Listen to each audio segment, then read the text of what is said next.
शामिल साहब, हुआ इसमें यह है कि ये 17 अजला पर मुश्तमिल इंतखाब था पहले मरहले का। 1 करोड़ 26 लाख वोटर थे यहाँ पर। पेशावर, नौशहरा, चारसदा, खैबर, मोहम्मद, मर्दान, सवाबी, कुहाट, करक, हंगू, बन्नू, लकी मरवत, डेरा इस्माइल खान, टांक, हरीपुर, बुनेर और पाजोड़ में इंतखाब हुआ है। सिटी मेयर और तहसील चेयरमैन की नशस्तों पर 65 ये नशस्तें थी सीटें, जिस पर 674 उम्मीदवार मद्दे मुकाबिल थे। PTI ने तमाम सीटों पर उम्मीदवार खड़े किए थे। 35 अजला का ये पूरा KPK का मामला है, जिसमें 2 मराहल में इंतखाब हो रहे। 2382 विलेज और नेबरहुड काउंसिल्स पर भी पहले मरहले में इंतखाब हुआ। सर, जो ये 65 सीटें बनती हैं, इसमें से JUI ने अब तक जो 55 के नतायज आए उसमें से तहसील नाज़िम जो है, तहसील में तहसील में उसमें JUI ने अभी तक 18 गैर हतमी जो नतायज आए हैं वो लीड कर रही है। PTI जो कि यहाँ पर बरसर इक़्तिदार है, मुसलसल दूसरी बार सूबाई सतह पर, वो दूसरे नंबर पर है 14 नशिस्तों के साथ। ANP 8, आज़ाद उम्मीदवार भी 8 जगहों पर कामयाब हुए और पाकिस्तान मुस्लिम लीग नून के हिस्से में 3 और जमात इस्लामी के हिस्से में 2। पीपल्स पार्टी और तहरीक इस्लाहात, हाँ, तहरीक इस्लाहात क्या है? ये एक नई पार्टी है, मुझे एक है ना, तो इस्लाहात के नाम पर वो तब्दीली सरकार के यहाँ एक नशस्त ले उड़े हैं। तो ये जो नतायज है, एक तहसील में उनकी हुकूमत कायम हो गई है। अब इन नतायज के ऊपर जो पाकिस्तान तहरीक इंसाफ के रहनुमा है वो क्या कह रहे हैं, इससे पहले कि हम तफसीलात बताएं आपको नतायज की, देखिए पहले शौकत यूसुफ साहब सब क्या एतराफ़ कर रहे हैं। हमने अच्छे कैंडिडेट भी खड़े कर दिए कई जगहों पे, वो भी नहीं जीत सके। तो ये कोई ऐसा इशू नहीं होता है, आवाम का ट्रेंड होता है। और आवाम का ट्रेंड ये था कि महंगाई इशू है, बिल्कुल है। लोगों ने पहले से भी कहा कि महंगाई है, हमें इस चीज़ का एहसास भी है और इंशाल्लाह कोशिश करेंगे कि 3-4 महीनों में महंगाई का ग्राफ नीचे आ जाए। आइंदा आने वाले इंतखाबात हैं, उस वक्त तक ये हालात ठीक हो जाएंगे और इंशाल्लाह दोबारा तहरीक इंसाफ। सूबाई वज़ीर शाहराम तरक़ई साहब वो क्या फरमाते हैं? देखिए, जो असल मसला है जिसका हमें पहले भी एहसास था और अभी वाकई हमें ज़्यादा हुआ है, महंगाई की वजह से लोगों को काफ़ी परेशानी है और यही एक वजह है और मुझे तो ऐसी कोई वजह नज़र नहीं आती। शिबली फराज साहब भी शिकस्त का एतराफ़ कर रहे हैं, लेकिन PTI हारी है, वो इस वजह से हारी है कि PTI का मुकाबला PTI से था। ये PTI वर्सेस PTI ना होती तो मेरा ख्याल है कि हम अभी जो 16 अजला में हुए हैं उसमें से हम आसानी से 14 में ले सकते थे। अभी भी हमारी परफॉर्मेंस 17 जो थे, अल्हम्दुलिल्लाह हमारी परफॉर्मेंस अभी नताइज आ भी रहे हैं और 10-12 तो इंशाल्लाह हमारी है ही हैं, जो कि बुरा नतीजा नहीं है, बहुत अच्छा है। हमको कुछ शिकायतें थीं महंगाई के सिलसिले में। अब शामी साहब, ये नहीं मालूम कि शिबली फराज साहब इन नताइज पर कैसे अल्हम्दुलिल्लाह कह रहे हैं, क्योंकि ये उसूलन जो हबीब अकरम साहब का सर्वे या बाकी माहिरीन की राय या PTI की अपनी जो अप्रोच थी, 65 में से 30, 35, 40 उनके हिस्से में डाले हुए थे लोग। ये क्या हुआ PTI के साथ? महंगाई वजह बनी? देखिए, जो PTI के लोग खुद कह रहे हैं ना, वो 2 वजूहात बयान कर रहे हैं। एक तो महंगाई और दूसरे की मार कुटाई। अच्छा, यानी अपनी दाखिली जो इंतशार है, ठीक कि मगर वो तो वहाँ देखिए जहाँ आज़ाद उम्मीदवार कामयाब हुए हैं, उनका ये कहना है कि वो सीटें भी हम जीत सकते थे, गोया वो आज़ाद उम्मीदवार भी PTI के हैं। तो जो टिकट जिन लोगों को मिले उनके खिलाफ बगावत हो गई, दूसरे लोगों ने बगावत की और इंडिपेंडेंटली इलेक्शन लड़ा। अब देखेंगे उसमें कितने इंडिपेंडेंट PTI के हैं, कितने नहीं हैं। लेकिन ये जो फिलहाल तक तो 8 आज़ाद उम्मीदवार हैं जो गैर हतमी नताइज देखना पड़ेगा ना, 65 उनमें से कौन PTI का है, कौन नहीं है, एक बात। दूसरी बात यह है कि ये जो इलेक्शन है ना, देखिए जो आपके मैंने जनरल इलेक्शंस हैं उनमें 31, 32, 33% वोट लेने वाला जीत जाता है, मेजॉरिटी ले जाता है किसी भी हल्के से, किसी भी हल्के। बिल्कुल ठीक है। तो ये हल्का जो है, जो निचली सतह तक जब आप पहुंचे हैं ना, अब देखना ये भी होगा कि अभी हम इसे कैलकुलेट नहीं कर सके कि PTI का वोट कितने फीसद कम हुआ है या उतना ही रहा है।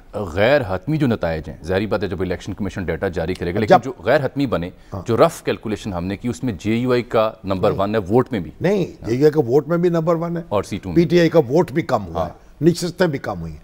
लेकिन यानी ये अब सारी कैलकुलेशंस होती रहेंगी।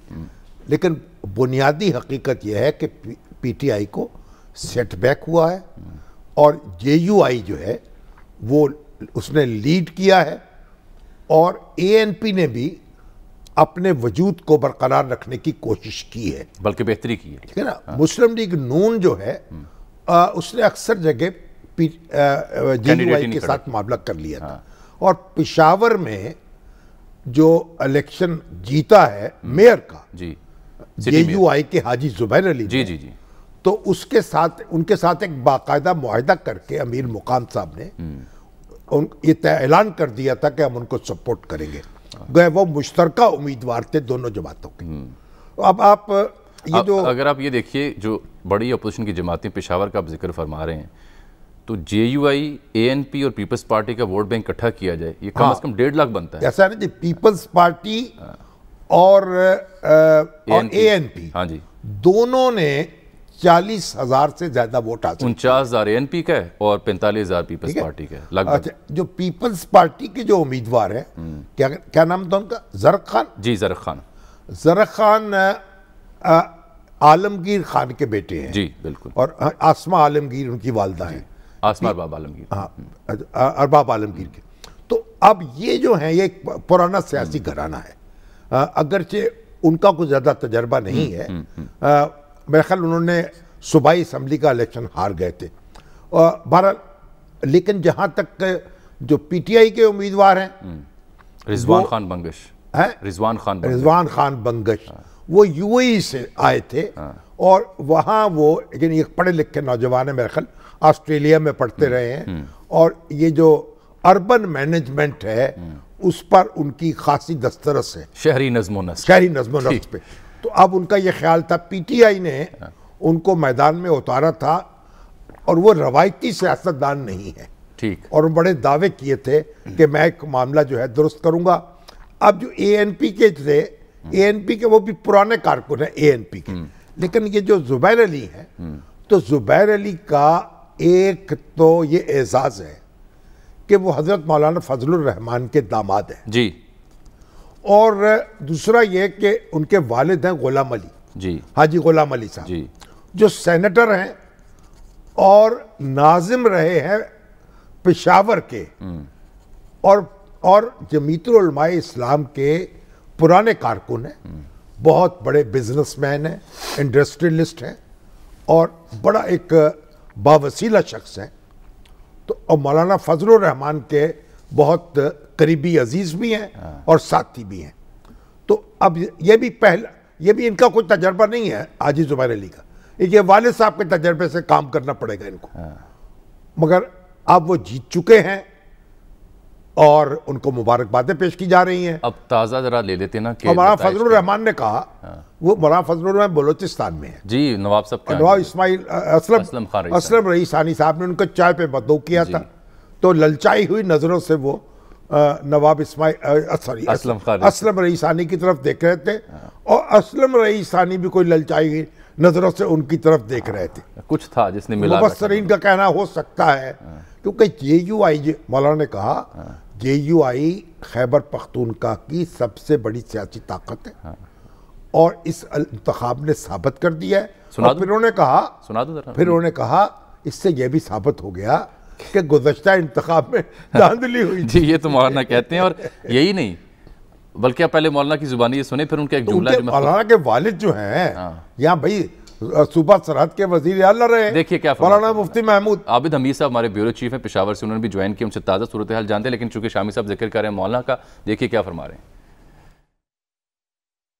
जमीयत उलमा इस वक्त तहसीलों की सतह पर भी और यूनियन काउंसिलों की सतह पर भी सबसे बड़ी जमात बन गई है। अब हालात जो है उसने जब वक्त आया तो साबित कर दिया कि पिछले इलेक्शन में धांधली हुई थी। जमीयत उलमा इस्लाम पहले भी खैबर पख्तूनख्वा की सबसे बड़ी सियासी क़ुव्वत थी, अब भी सबसे बड़ी सियासी क़ुव्वत है। तो ये जो है कि हमने एक जमात को इसलिए कंट्रोल रखना है, उसको आगे नहीं जाने देना, ये सोच अब ख़त्म, शिकस्त खा चुकी है। अब रास्ते खोल दो, अब हमें आगे बढ़ने दो, हम पाकिस्तान को इनसे बेहतर चलाएंगे। मौलाना ये फरमा रहे हैं अब रास्ते खोल दो, हमें आगे बढ़ने दो, कहा इनसे बेहतर चलाएंगे हम। हाँ ये तो दुरुस्त बात है। जो मौलाना मुफ्ती महमूद थे, जब वो वज़ीर आला बने, तो जब बलूचिस्तान की हुकूमत भुट्टो साहब ने ख़त्म की, वहाँ उनकी मुश्तरका हुकूमत थी नैब के साथ JUI की, तो उन्होंने 1 मिनट नहीं लगाया, एहतजाजन इस्तीफा दे दिया। बिल्कुल ठीक। और उसके बाद फिर पाकिस्तान कौमी इत्तेहाद को लीड किया उन्होंने। सबसे बड़ी तहरीक जो चली पाकिस्तान बनने के बाद, तो भुट्टो साहब का तख्ता उल्टा गया फिर। तो मौलाना और अच्छा, और भुट्टो साहब ने उनके मुकाबले में इलेक्शन भी लड़ा था डेरा इस्माइल खान से, वहां वो हार गए। भुट्टो साहब हारे थे और नारा लगता था ना मुफ्ती महमूद साहब का, यानी वहाँ इंतखाबी नारा, इंतखाबी नहीं, जब उस वक्त तो ये था ना सूबा सरात था, ठीक, अब इसका नाम बदल गया, नर मुल्ला। अच्छा नर मुल्ला कहते थे उनको। ठीक है, चले। और मौलाना जो फजलुर रहमान है, माशाल्लाह ये भी नर मुल्ला है। सही। और इस वक्त तो उन्होंने साबित किया है ना, देखे ना अपोजिशन जो है उसकी सफों में सबसे ऊंचा सर तो उनका है। अभी